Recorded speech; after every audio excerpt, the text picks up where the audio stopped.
누가복음 17장 11절부터 19절까지의 말씀을 저와 여러분이 한 절씩 교독하도록 하겠습니다. 예수께서 예루살렘으로 가실 때에 사마리아와 갈릴리 사이로 지나가시다가 한 마을에 들어가시니 나병 환자 10명이 예수를 만나 멀리 서서 소리를 높여 이르되 예수 선생님이여 우리를 불쌍히 여기소서 하거늘 보시고 이르시되 가서 제사장들에게 너희 몸을 보이라 하셨더니 그들이 가다가 깨끗함을 받은지라. 그 중에 한 사람이 자기가 나은 것을 보고 큰 소리로 하나님께 영광을 돌리며 돌아와 예수의 발 아래에 엎드려 감사하니 그는 사마리아 사람이라. 예수께서 대답하여 이르시되 10사람이 다 깨끗함을 받지 아니하였느냐? 그 9은 어디 있느냐? 이 이방인 외에는 하나님께 영광을 돌리러 돌아온 자가 없느냐 하시고 같이 읽습니다. 그에게 이르시되 일어나 가라 내 믿음이 너를 구원하였느니라 하시더라. 아멘. 유명한 사건입니다. 예수님께서 예루살렘으로 올라가시다가 만난 10명의 나병 환자의 이야기입니다. 이 나병 환자들은 보통 마을에서 못 삽니다. 이 옮길 가능성 때문에 결국은 그들은 산등성이나 동굴이나 때로는 얼기설기한 그런 천막 같은 그런 것들을 치고, 여러분이 어떤 상상을 하고 보시면 되냐면 홈리스를 생각하시면 됩니다. 이 LA에 많이 있는 이 홈리스와 같은 상태로 살았던 사람들이 나병 환자입니다. 지금 그래도 미국은 나라에서 돈을 좀 주잖아요. 그렇지만 그 시대에 나병 환자에게 돈 주는 그런 나라는 없습니다. 더군다나 환자가 되었다라고 돈을 지불해 주거나 혹은 병원을 쓰게 해주거나 그런 제도는 없습니다. 말도 안 되는 그런 이야기죠. 참 미국이 그런 점에서는 대단히 좋은 나라죠. 그런데 이 사람들은 뭘로 그럼 먹고 사느냐? 동냥해서 먹고 삽니다. 그러니까 만일 어떤 사람들이 이 사람들에게 먹을 걸 정말 기쁜 마음으로 갖다 주면 그 이제 마을 그 사람들이 사는 어떤 조그마한 텐트촌이 있을 거 아닙니까? 오늘 여기 보니까 10명은 모여 살았던 것 같아요. 이 사람들에게 마을에서 가끔 착한 사람들이 음식을 갖다 던져주곤 했습니다. 그렇지만 그렇지 않은 마을에 살고 있는 사람들의 많은 이 나병 환자들은 먹을 것이 없을 때 어떻게 했느냐? 성 밖이나 마을 바깥에서 소리를 고래고래 질러야 됩니다. 들어오면 안 됩니다. 들어오면 돌에 맞아 죽기 때문에 마을 어귀 거기까지 딱 들어와서 먹을 걸 달라. 소리를 질러야 됩니다.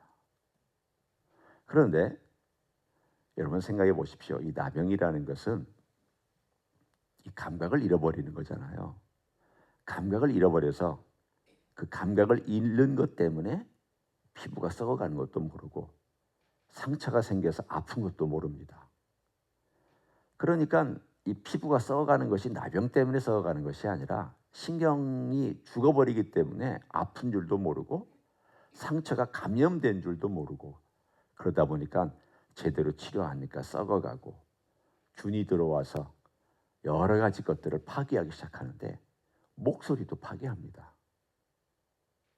그러면 이 사람들이 소리를 지를 때 어떤 소리가 나겠습니까? 여러분이 상상하시는 그 괴상한 소리 생각하시면 됩니다. 마치 좀비 영화에서 그 좀비들이 소리를 꽥꽥 지르는 것처럼 이 사람들이 가지고 있는 목소리는 지금 제가 여러분에게 들려드리는 이 목소리가 아닙니다. 여러분이 누군가와 대화하는 일반적인 목소리가 아닙니다. 다 상했습니다. 몸도 상하고 모든 것이 상한, 참 불쌍한 그 사람들은 그들 곁에 가까이 가려고 하지도 않고 그들에게 음식을 줄 때도 멀리서 던져줬지. 그들 곁에 가까이 가려고 하질 않았습니다. 그 10명이 예수님께서 마을을 지나가는데 그 마을에 들어오지도 못하고 그 마을에 예수님이 지나간다는 소리를 듣고, 잘 보십시오. 12절에 한 마을에 들어가시니 나병 환자 10명이 예수를 만나 멀리 서서 예수님은 지금 마을 안에 계시는 거고 나병 환자들은 마을에 들어오지 못하고 멀리 있는 것입니다. 그러면서 소리를 높였습니다. 13절에 예수 선생님이여 우리를 불쌍히 여기소서. 10명이 이상한 목소리를 가지고 이렇게 부르짖고 있으니 사람들이 얼마나 싫었겠습니까? 아마 사람들은 눈살을 찌푸렸을 겁니다. 그 목소리를 듣기 싫어서 얼굴을 찡그렸을 겁니다. 그런데 예수님께서 이것을 보시고 이르시되 그들에게 말씀하셨습니다.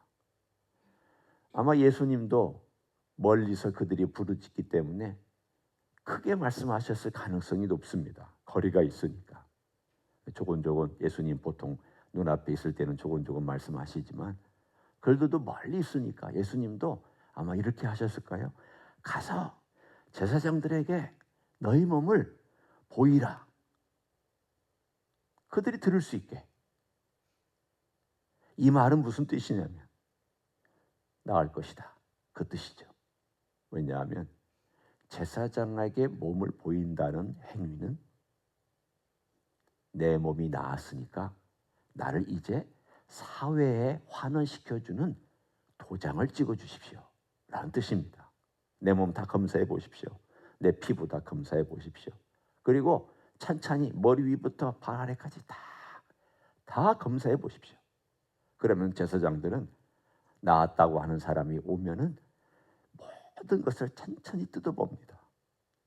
율법에 나와 있는 그 방식대로 머리가 이상이 없나, 머리카락이 이상이 없나, 눈은 제대로 있나, 눈썹은 제대로 붙어 있나, 코는 제대로 있나, 그리고 말하는 것은 제대로 말을 하나, 피부는 모든 것이 다 깨끗해졌는가, 모든 것들을 그야말로 현미경을 들여다보듯이 자세히 검사한 다음에 합격하면 마을로 들어갈 수 있습니다. 자기 고향으로 돌아갈 수 있습니다.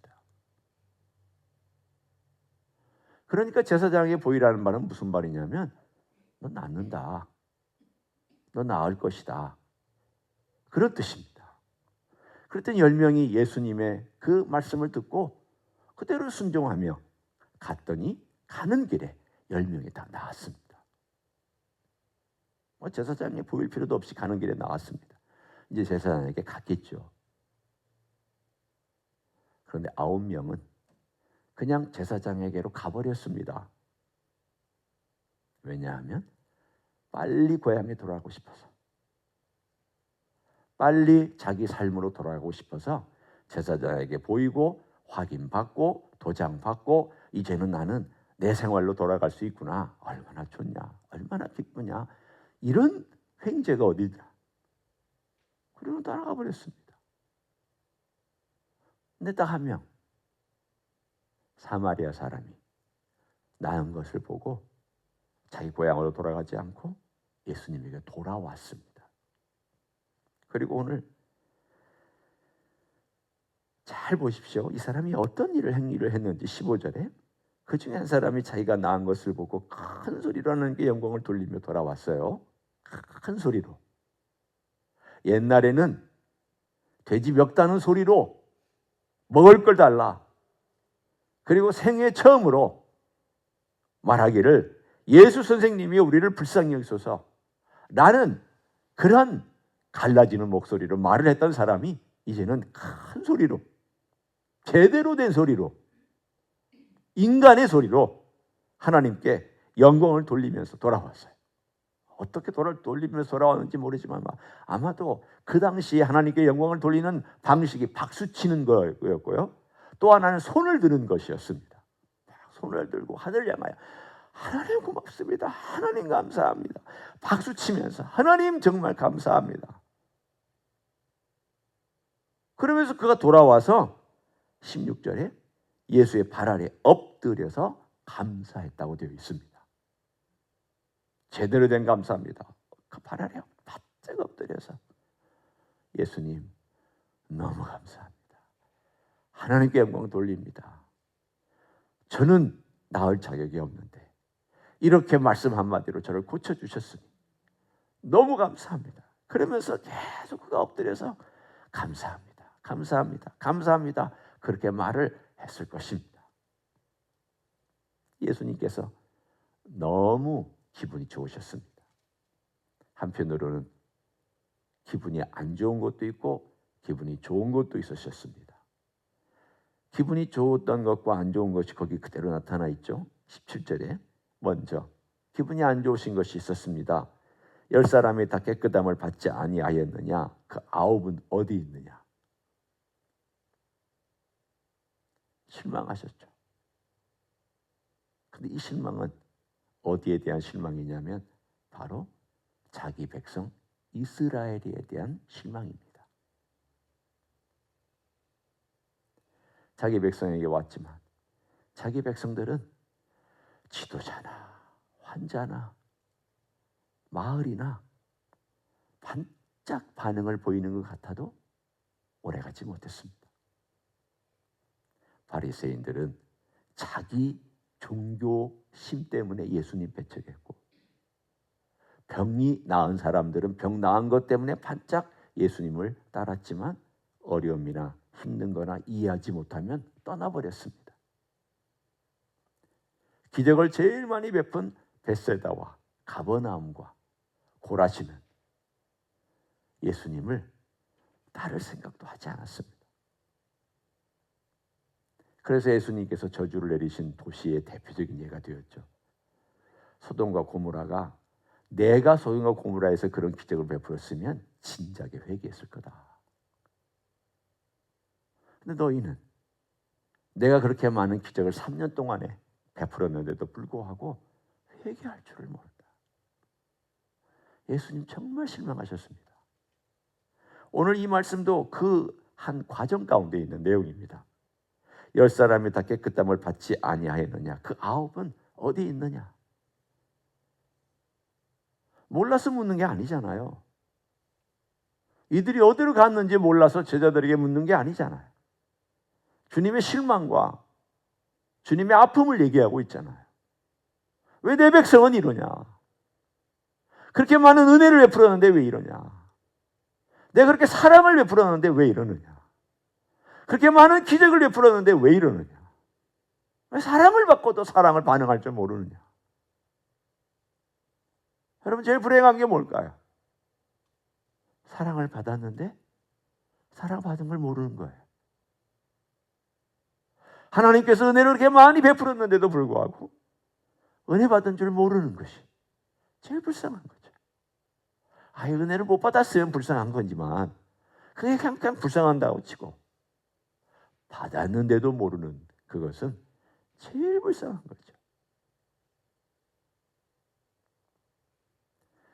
어쩌면 이것이 오늘 우리에게 주시는 첫 번째 도전이 아닐까 싶습니다.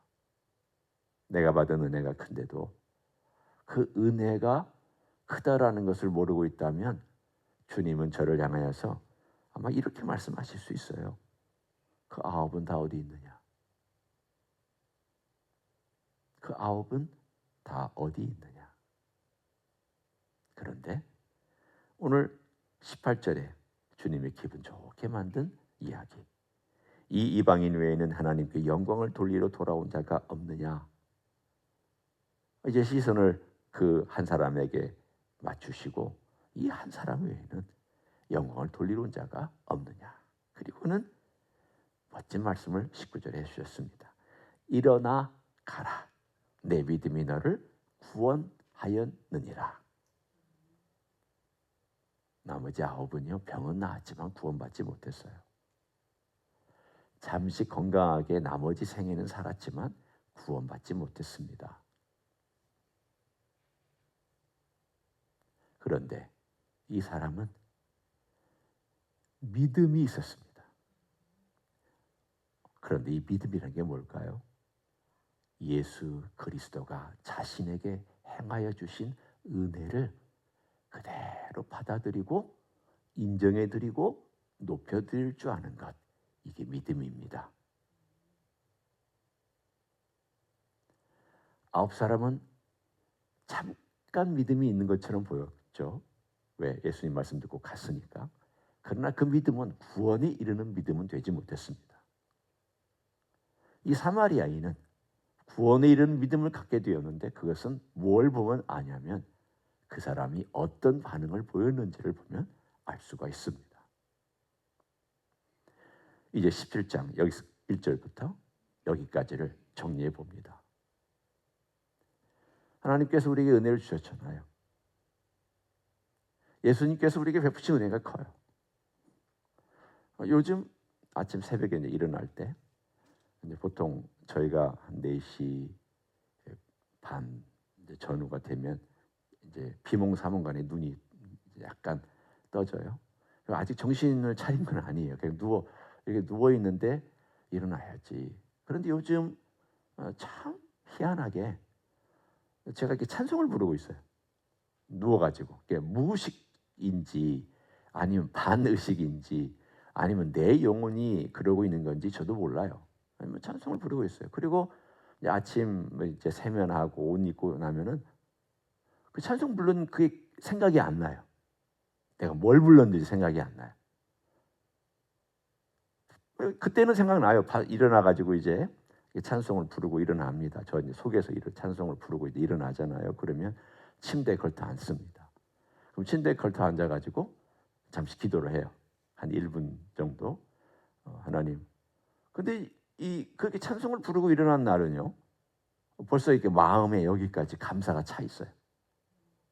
감사가 차 있어가지고 기도할 때 제일 먼저 나오는 말이 뭐냐면 하나님 아버지 감사합니다. 오늘 하루도 하나님께 부탁합니다. 주님 오늘도 동행하기를 원합니다. 그리고 이제 한 1분 1분이 될까 말까 하겠죠. 하고 나서는 이제 하루를 시작합니다. 감사한 게 최근에 들어와서 그런 일이 자주 있어요. 그래서 감사해요. 아 그렇구나. 이게 주님께서 주시는 선물이기도 하고 나 또한 또 주님께 집중하려고 하는 그런 노력도 있어야 되는구나. 사실은 요즘 제가 주님께 집중하려고 참 많이 애를 쓰는 편입니다. 옛날보다는. 말씀을 많이 생각하려고 애를 쓰고 저에게 적용하려고 또 애를 많이 쓰고 순간순간 그 말씀들을 머리에 떠올리면서 묵상하려고 애를 써요. 그러다 보니까 주신 그 주님의 선물 같은 느낌을 받습니다. 그 선물이 뭐냐면 감사입니다. 그러니까 은혜가 왔을 때 그 은혜를 은혜로 아는 사람의 반응은 뭐냐면 감사해요. 주님 고맙습니다. 나 같은 인생을 생각해 주셔서 너무 감사합니다. 사마리아인의 태도가 그거였잖아요. 제가 누군데? 저는 유대인도 아닌데. 저는 나병 환자인데. 버림받았는데. 인생들은 쳐다보지도 않는데. 가까이 오라고 하지도 않는데. 저 같은 인생을 예수님께서 돌아보셔서 고쳐주시고 예수님 발 앞에 와서 이렇게 감사하고 살해할 수 있게 해주셔서 고맙고 감사하다고. 그게 우리 주님을 마음을 기쁘게 한 믿음이었습니다. 하나님의 은혜가 오면 감사가 있죠. 1절부터 4절까지는 용서할 줄 알아요. 그리고 5절부터 10절까지는 순종도 따라옵니다. 은혜가 오면 이런 열매들이 있습니다. 열매를 맺지 말라고 해도 열매를 맺게 돼요. 아기가 엄마의 젖을 먹으면 자라지 말라고 해도 자라요. 아기가 엄마의 보호와 사랑을 받으면 자라는 것은 당연히 자라게 되어 있고 자연히 자라게 되어 있습니다. 우리 영혼도 그렇습니다. 하나님의 은혜가 우리 안에 들어와 그 은혜가 우리의 영혼을 채우기 시작하면, 그 은혜의 젖을 먹고 있으면, 그 은혜의 영양분을 먹고 있으면 내 영혼이 잘하지 말라고 해도 잘하게 되어 있습니다. 그 잘하는 가운데 나타나는 열매들이 뭐냐? 감사, 용서, 순종, 이런 것들이죠.